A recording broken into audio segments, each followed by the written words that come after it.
rancangannya itu sudah oke, sudah siap, sudah diserahkan kepada Presiden.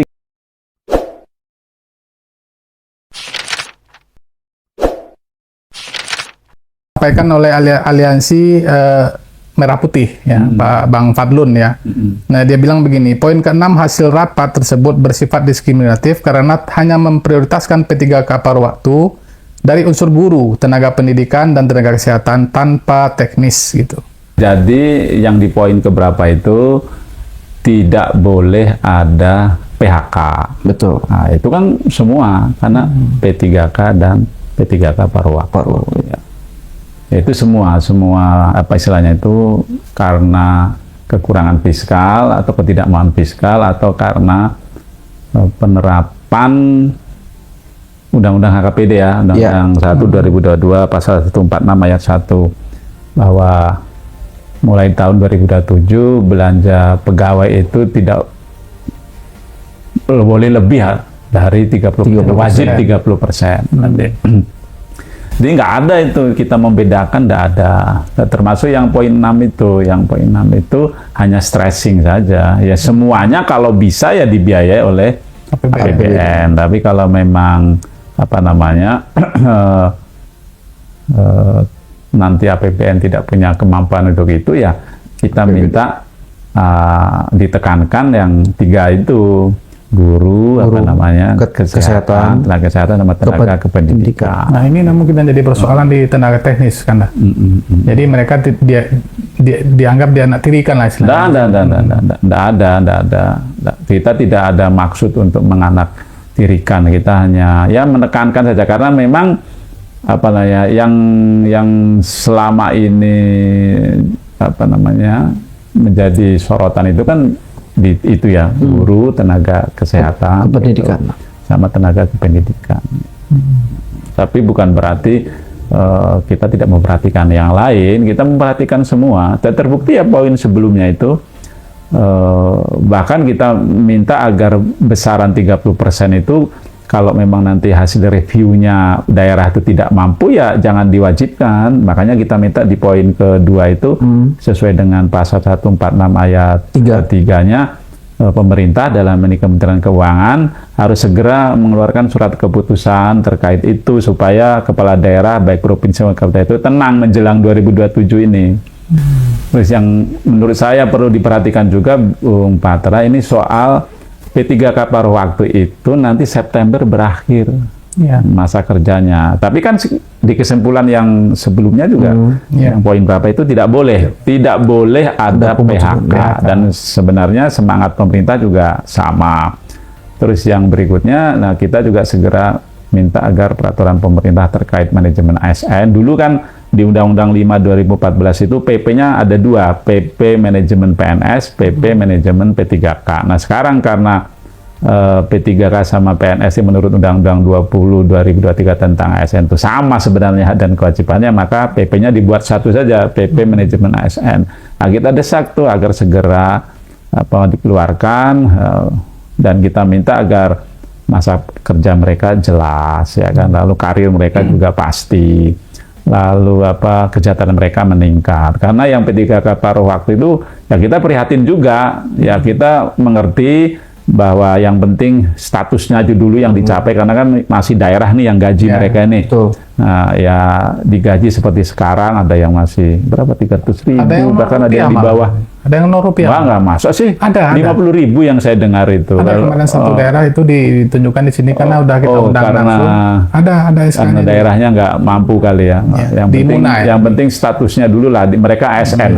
Yang ketiga, yang terakhir soal perlindungan sosial itu. Soal itu maksud kita itu ya salah satunya soal jaminan hari tua atau pensiun ya, pensiun. Dan soal Bung Patra, soal masa kerja itu di Provinsi Jawa Timur, di lingkup provinsi itu mereka sudah sampai membuat surat keputusan itu masa kerja teman-teman P3K ini maksimal ya usia pensiun. Lalu di Kota Makassar, nah itu, lalu ada lagi di mana gitu. Walaupun peraturan pemerintahnya belum kurang, mereka udah berani. Saya sudah sampaikan juga ke Menteri Pan RB waktu itu ya. Nah, mudah-mudahan nanti itu masuk di peraturan pemerintah. Lalu ada keluhan juga soal karir nih. karena mereka ini perjanjian kerja ya, pegawai pemerintahan gubernur juga itu kalau tidak ada kepastian soal masa kerja ini kan kasihan bagi mereka itu. Terutama yang di dosen tuh.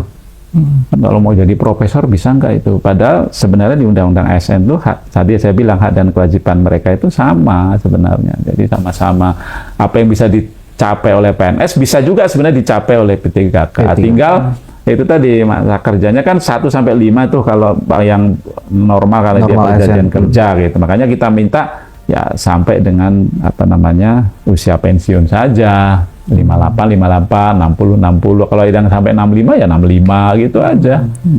Nah, kalau bicara komitmen dari hasil rapat kemarin itu, bagaimana Anda melihat komitmen pemerintah untuk menjalankan kesimpulan ini? Saya sih optimis ya, apalagi dalam situasi kondisi seperti ini, tentu akan memperhatikanlah pemerintah itu. Karena memang semangatnya penataan itu kan memastikan status mereka dulu sebenarnya kan, dari honorer dengan sebutan lainnya macam-macam itu. Semangat kita untuk melakukan penataan itu kan mereka dapat status dulu.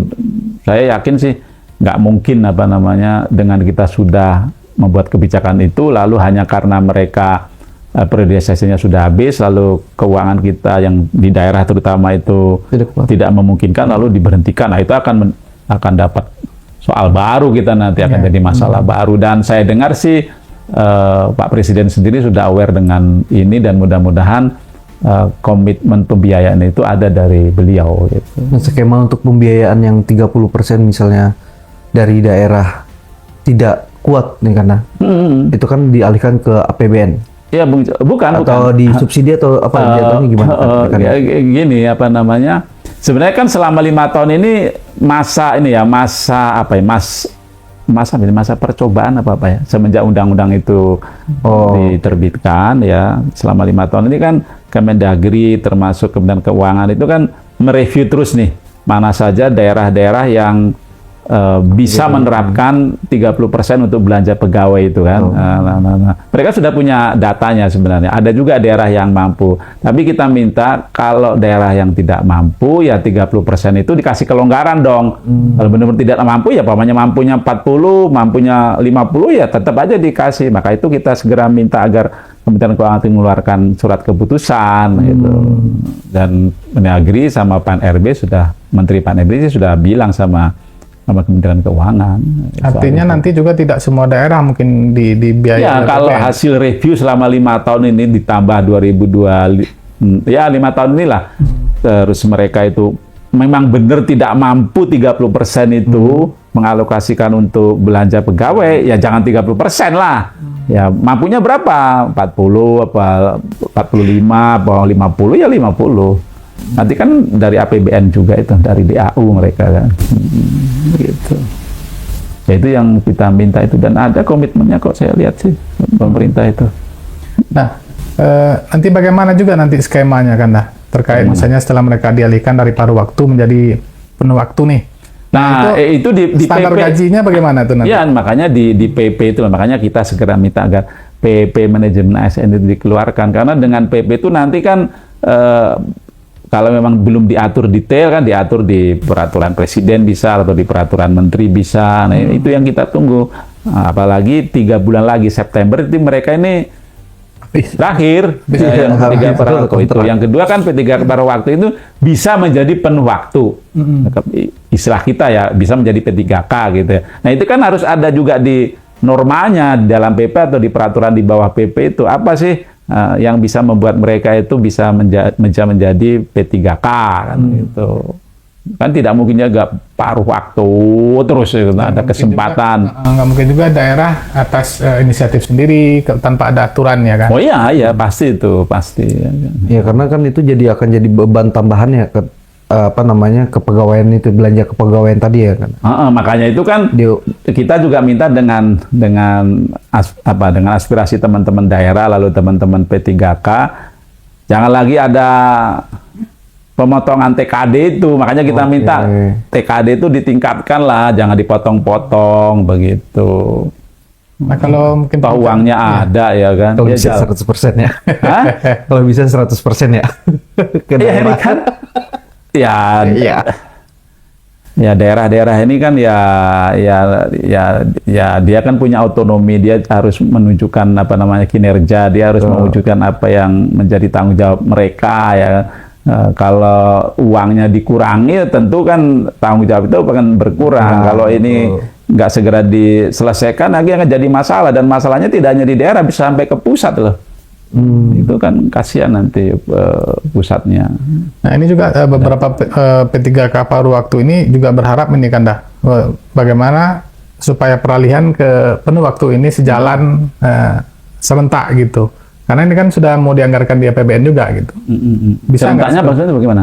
Peralihan statusnya itu yang dari paruh waktu ke P3K. Oh ya, tentu nanti ada evaluasi ya dari apa namanya pejabat pembina kepegawaian. Makanya kita butuhkan normanya segera itu, peraturan pemerintahnya, karena di situ nanti akan diatur. Dan kalau toh memang belum secara detail ya diatur berikutnya kan di peraturan presiden atau peraturan menteri. Nah, itu juga tetap membutuhkan PP, sehingga di kesimpulan rapat tanggal 8 Juni itu kita minta agar Kemenpan RB lah mengkoordinasikan penerbitan PP itu. Dan saya dengar sih sudah sebenarnya rancangannya itu sudah oke, sudah siap, sudah diserahkan kepada presiden, tinggal presiden nanti. Ya kalau memang beliau perlu bicara dengan kementerian yang lain ya tinggal rapat terbatas atau rapat kabinet begitu kan. Kalau artinya kalau memang sudah firm, kita hanya dikasih tahu substansinya aja, dipaparkan awal-awal dulu ya. Artinya bolanya udah di pemerintah. Oh ya, kalau kita sih sudah terus menyuarakan, bahkan sudah mengakomodir dalam kesimpulan aspirasi teman-teman itu. Dalam draft RPP itu ada mencantumkan P3K paruh waktu juga nggak kan? Apa cuma P3K aja? Ya, sebenarnya kan P3K paruh waktu itu istilah ya, dan kebijakannya kebijakan Pan RB dalam rangka mengakomodir teman-teman honorer non ASN tenaga non ASN waktu itu ya, supaya mereka bisa statusnya itu bisa ASN gitu. Menurut saya ada itu substansi soal itu ya. Kalaupun atau tidak nanti diatur di Perpres atau di peraturan menteri gitu. Nah, kalau melihat kondisi fiskal kita sekarang kan dah, kemungkinan penggajian dari APBN ini bakal mulus nggak nanti di 2027? Ini kan lagi pembahasan nih, Ya, RKL. Ya, tergantung pendapatan kita seperti apa. Ya, itu dulu. Aku lihat kan pendapatannya sebenarnya ada ya, dan Pajak. Dan Kementerian Keuangan kelihatannya optimis dengan pendapatan kita itu. Nah, kalau pendapatan kita ada, kenapa kita apalagi optimis naik begitu ya? Nah, kenapa kita bingung? Ini kan soal komitmen kita mengalokasikan ya. Nah, komitmen ini yang penting. Lah ya, mengalokasikan mana sebenarnya yang lebih prioritas ini? Mana sebenarnya? Mana yang lebih prioritas? Mestinya kan itu menjadi lebih prioritas tuh. Ya. ASN itu dia kan pelaksana kebijakan, dia pelayan masyarakat, dia pemersatu bangsa gitu. Kalau memastikan nasib mereka saja tidak bisa, bagaimana mereka bisa melakukan 3 fungsi itu tadi? Termasuk lebih prioritas dibanding MBG juga mungkin ya kan? MBG itu kan ini kan ya, juga untung aja ya ada kasus lalu mereka mengevaluasi ya. Mestinya kan sejak awal tuh dalam perencanaan itu kan mestinya ya tahap demi tahap ya kan, lalu dalam perencanaan kan namanya manajemen itu kan POAK perencanaan itu semuanya kan sudah diperhitungkan mestinya itu kan. Mestinya kan waktu itu ya yang ditarget itu yang tidak mampu dulu kan gitu. Enggak yang serentak semua. Wah, tidak sekaligus begitu mestinya gitu. Ya mudah-mudahan evaluasi ini orang mau berpikir ulang lah. Tapi kan Anda setuju seandainya misalnya ini kan evaluasi anggaran EBG nih. Kalau nggak salah tahun depan itu diajukan BGN itu 270 triliun ya. Itu dari 330 sekian itu udah turun banyak kan. Setuju nggak ini dialihkan misalnya untuk P3K atau P3K paruh waktu gitu? Ya harus juga. Ini kan untuk pelayanan kan. Toh juga mereka ada P3K-nya. Iya benar. Iya kan? Iya, demikian. Padahal mereka itu jadi dalam undang-undang SN itu namanya SN itu harus kerja di instansi pemerintah. Ya. Nah, sekarang kita tanya itu, kita rekrut di P3K itu. SPPG itu instansi pemerintah apa bukan itu sebenarnya? Masih abu-abu nih kayaknya nih. Ya, tapi oke lah, itu sudah jadi jadi kebijakan gitu. Oke. Tapi itu kan harus diperhatikan tuh. Berapa 32.000 itu waktu itu Pak BGN yang Pak Dadan itu bilang ya itu sudah jalan. Lalu belum lagi yang untuk sekolah rakyat, sekolah unggulan, belum lagi untuk yang koperasi desa Kelurahan Merah Putih, belum lagi untuk yang kampung nelayan Merah Putih. Ya, itu kan membutuhkan P3K semua. Lah, supaya itu jalan kan mereka juga harus dipikirkan dong kesejahteraannya. Gitu. Makanya kalau memang terjadi realokasi atas evaluasi kita terhadap kebijakan-kebijakan prioritas itu, ya tolong alihkan dong untuk P3K itu supaya mereka juga tetap kerja dan mereka percaya sama pemerintahnya gitu maksud saya itu. Termasuk mungkin katanya motor listrik yang kemarin itu katanya mau dialihkan ke guru honorer di daerah terpencil gitu. Itu keren. Karena kan itu udah dibayarkan. Kan sudah tidak ada honorer itu. Ya, paling nggak ini P3K lah, P3K paruh waktu. Aku juga perlu ingatkan nih Bung Patra itu ketika kita sudah melakukan penataan tenaga non ASN itu, maka di lain waktu juga pada kesempatan yang lalu kita tegaskan kepada semua pejabat pembina kepegawaian tidak boleh lagi rekrut, ya kan? Tenaga baru. Iya, yang namanya tenaga non ASN itu tidak boleh lagi rekrut di luar yang dibenarkan oleh peraturan perundang-undangan. Oh, berarti nanti kalau ada rekrutan baru itu tergantung dari Pan RB-nya lagi. Iya, tergantung dari Pan RB, keuangan, Mendagri sama presiden lah gitu. Berarti jatuhnya moratorium dulu kan? Ya, waktu itu kan kita tanya waktu rapat itu, Bu Menteri, ini dalam rencana kerja anggaran 2027 kok nggak ada saya lihat untuk rekrutmen gitu ya. Belum Pak, belum dipikir katanya gitu. Kita lihat keadaan aja. Terus waktu 2026 kan Bu Menteri juga pernah minta tambahan anggaran. Salah satu peruntukan tambahan anggaran itu untuk rekrutmen yang sekarang ini ya, untuk rekrutmen ASN. Kok sekarang belum ada? Nggak disetujui? Kelihatannya belum juga Pak. Nah, ini supaya fresh graduate itu pada dengar, saya bilang itu. Ya, biar karena ditunggu juga itu. Betul. Pensiun juga ya. Oh kan? ya kalau itu ya. Kosongan kan. Enggak kan tinggal pensiunnya itu besar apa kecil. Karena kan ada siklus besar, ada siklus kecil tuh pensiun itu. Kalau data yang dipaparkan di komisi belum sampai ke sana. Karena mereka belum ada terbayangkan lah mau rekrut, mengelola yang sekarang aja sudah butuh effort tuh. Kita kan sekarang ASN kita itu karena ada kebijakan itu jadi 6,7 juta sekian tuh, 6,7,5 lah. Besar itu. Ya. Naiknya signifikan dari 4,5 jadi 6,7,5. Itu udah. Berarti karena kalau misalnya itu menjadi beberapa daerah dibebankan atau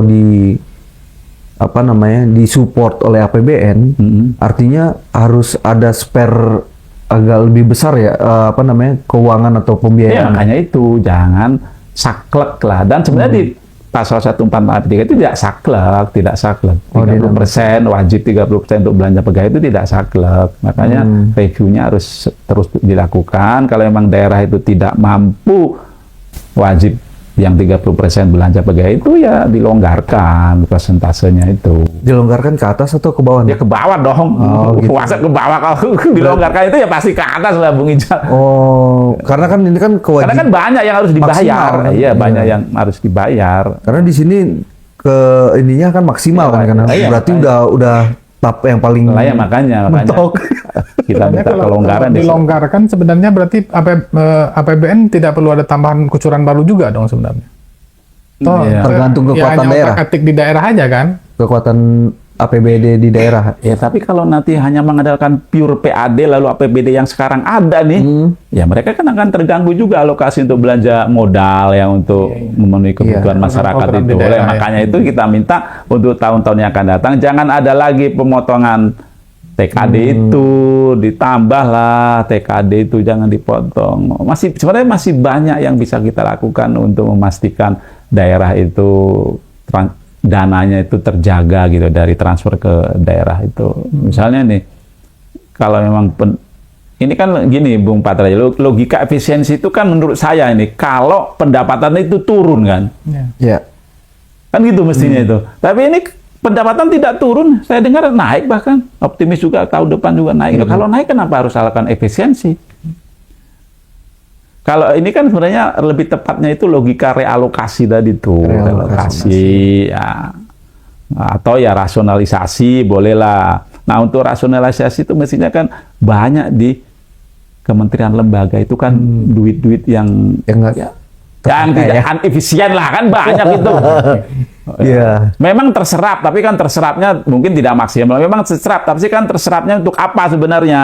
Ada impact-nya enggak? Nah kan itu bisa tuh disisir kan bisa tuh. Silpa ya. Nah, buktinya salah satu buktinya itu masih ada selalu terjadi silpa itu. Lalu berikutnya kita juga mungkin untuk memaksimalkan lagi. Apakah kementerian lembaga yang di pusat itu harus selalu punya belanja modal? Loh, kalau daerah sudah mampu, kenapa nggak diserahkan ke daerah aja duitnya? Serahkan tanggung jawabnya itu. Toh di Undang-Undang Pemda itu urusan mutlak itu kan hanya 6 pemerintah pusat itu. Misalnya nih saya beri contoh, PU itu punya program namanya Bantuan Stimulan Perumahan Swadaya. Lalu punya program P3TGI, Percepatan Peningkatan Tata Guna Air, irigasi. Irigasi. Ngapain lagi Kementerian PU punya belanja modal itu? Walaupun saya merasakan itu ya, tapi ngapain? Serahkan aja ke daerah duitnya. Kan itu bisa menambahi transfer ke daerah. Masih banyak lagi KL-KL yang berbenturan sama di daerah ya. Iya. Perlu disisir anggarannya ya. Dan sekarang sekolah rakyat, sekolah unggulan itu yang bangun Kemensos. Kenapa Kemensos? Kenapa? Memang provinsi nggak mampu bangun. Unggulan provinsi. Anggarannya di situ, ya kan? Kenapa kita harus berpikir pusat itu selalu juga menjadi pelaksana? Tidak cukupkah pusat itu hanya pengatur, pembina dan pengawas saja gitu? Loh, kalau itu bisa kita, wah itu bisa struktur anggaran kita, postur anggaran kita bisa berubah total itu. Iya. Ekstrim kayaknya. Kan akan banyak ke daerah duit itu mengalir, ya kan? Kan tinggal kita bina dan kita awasi saja benar-benar. Nah gitu. Kenapa kita nggak berpikir ke sana itu? Iya, sekarang pusat megang, daerah megang, tapi kurang, pusat ada, tambah, kayaknya. Ya, habis itu kementerian lembaga juga nambah, ya kan. Kemarin yang P3K ini, yang rencana demo itu nggak jadi dong berarti, Kak Anda ya? Ya mereka, aku dengar sih masih ada mau ke Jakarta itu tanggal 26, 22. Aku dapat WA dari teman-teman tetap itu. akan ada aksi unjuk rasa. Itu memastikan nasib setelah September itu gimana? Karena kan mereka habis tuh September itu dulu kan kelihatannya aspirasi mereka itu. Lalu kedua memastikan mereka itu kapan beralih ke P3K penuh waktu, istilah kita ya P3K. Lalu memastikan kesejahteraan, lalu masa kerja, karir, gitu banyak tuh. Gitu. Atau, paling tidak yang dekat ini nih dulu September ini, habis September itu ngapain? Tapi ini demonya diarahkan ke istana ya, pemerintah ya? Ya itu sudah ke pemerintah loh. Kita sudah kok kesimpulannya sudah. Menurut saya udah masuk lah. Ya, di sini kemarin kan juga sudah ada pemerintah juga kan, perwakilan pemerintah. Iya, ada. Artinya mungkin untuk memastikan ya komitmen pemerintah. Kalau mau menyampaikan aspirasi lagi, ya datang juga ke pemerintah sana, gitu, ke presiden. WA, medsos. Ya, kadang-kadang aku tuh kasihan juga loh, Bung Patra ya, melihat mereka kesini gitu, sampai harus iuran, gaji kecil tapi masa harus sampai begitu. Ya paling tidak ini kan harus jadi perhatian pemerintah juga. Bagaimana mereka berjuang. Ya. Ya dengan gaji kecil mereka masih mau bela-belain ke Jakarta ya, kan, untuk memperjuangkan status kepegawaiannya, kesejahteraan. Kalau statusnya sih sudah ya kan, hanya itu tadi keberlanjutan kerjanya mereka itu karena P3 kan pegawai pemerintah dengan perjanjian kerja. Makanya kita minta kepada pemerintah ya pastikan aja mereka sampai usia pensiun udah. Gitu. Nah, gitu aja. Lebih fair ya. Ya iyalah, daripada setiap tahun kita di setiap jangka waktu tertentu lalu ada aksi damai lagi, ya udah gitu. Nah, soal mereka bisa diberhentikan ya bisa lah, siapapun ASN kita bisa diberhentikan kalau bla bla bla bla bla kan gitu, tinggal dibuat aja di situnya ya kan. Mungkin itu masuk dari RPP tadi ya. Mudah-mudahan itu substansi. tapi kalau tadi Kanda bilang udah yang penting mah statusnya ASN gitu kan. Itu dulu. Ya. Kan namanya berjuang itu apa yang didapat disyukuri dulu kan. Betul. ASN dulu. Nanti apalagi ya berjuang lagi. Dan sebenarnya sih hampir semuanya sudah diakomodir. Tapi sedikit mundur sedikit nih Kanda. Cuman istilah kenapa kemudian dulunya historinya itu kenapa nggak langsung kayak Kanda tadi nih udahlah biar cepet, biar apa namanya, biar fair, ASN semuanya yang sudah apa namanya, kenapa harus ada P3K, paruh waktu, penuh Jadi waktu. ini kan rekrutmen pegawai itu kan selalu menjadi apa ya, selalu menjadi bahan ya, materi pejabat pembina kepegawaian ketika dia mau duduk ya. Materi kampanye atau Kampanye materi politik. apalah. Terus bisa jadi kan itu juga menjadi solusi bagi bagi upaya negara untuk memastikan warga negara punya pekerjaan sebenarnya kan itu. Nah, langsung PNS waktu itu nggak memungkinkan karena kan belum ada rekrutmen. Akhirnya ya diberi ruang lah honorer. Nah, itu sebelum undang-undang ASN nomor 5 ya. Tapi begitu ada undang-undang ASN itu kan mereka harus minimal 35 tahun. Waktu itu minimal setahun bekerja dalam instansi pemerintah.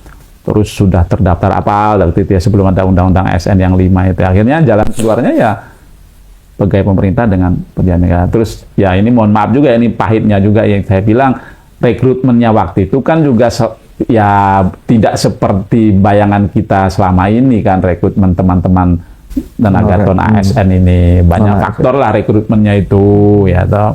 Faktor kedekatan, kendaraan politik, Macam-macam lah ya kalau ya itu kan macam-macam ya kan. Lalu kompetensinya juga ya, namanya rekrutmennya itu ya kompetensinya juga. Nah, tapi kan kita tidak tinggal diam ya, para politisi kita di DPR waktu periode itu tidak tinggal, akhirnya kan begitu kita melakukan perubahan undang-undang ASN itu, masalah itu dipikirkan tuh, akhirnya mereka dikasih ruang yang diberi nomenklatur itu ya P3K. Lalu ada perubahan undang-undang ini yang lebih bagus lagi nih, perubahan undang ASN 524 20/2023 itu hak dan kewajiban mereka sama, itu hebat loh itu. PNS ini kan sebenarnya di dalam ASN itu terjadi ini loh, terjadi apa namanya, terjadi apa namanya, gesekan juga itu loh. Kami kan PNS, mereka kan P3K ya kan, kok masa kerjanya itu sebenarnya dilema juga ya kan. Iya sebenarnya, tapi ya ini kan nasib orang ya, nasib orang kan kita nggak boleh main-main ya, daripada mereka juga tidak tenang bekerja ya, apalagi mereka juga apa namanya ya, istilahnya itu direkrut karena ada pengaruh kebijakan. Maka dari itu saya selalu bilang begini juga Bung Fatal, ke depan itu siapapun yang memerintah, siapapun kita yang jadi anggota DPR itu, pikirkanlah betul-betul dalam membuat kebijakan itu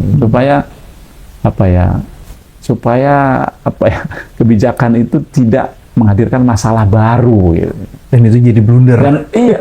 Dan membenahi kebijakan itu, waduh, itu effortnya, harga yang harus kita bayar itu lebih mahal gitu kalau memperbaiki kebijakan. Dan mestinya kan kalau kita makin mau menjadi negara maju itu, kita menyelesaikan masalah yang sekarang dan memprediksi masalah yang akan datang. Ini sih enggak.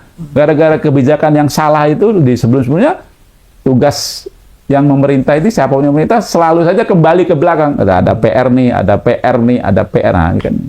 Di lain juga kita harus tegas, tidak boleh ada lagi rekrutmen tenaga non ASN itulah, atau nama apapun lah, nggak boleh kalau tidak sesuai dengan peraturan perundang-undangan. Nah, gitu. itu kuncinya aja.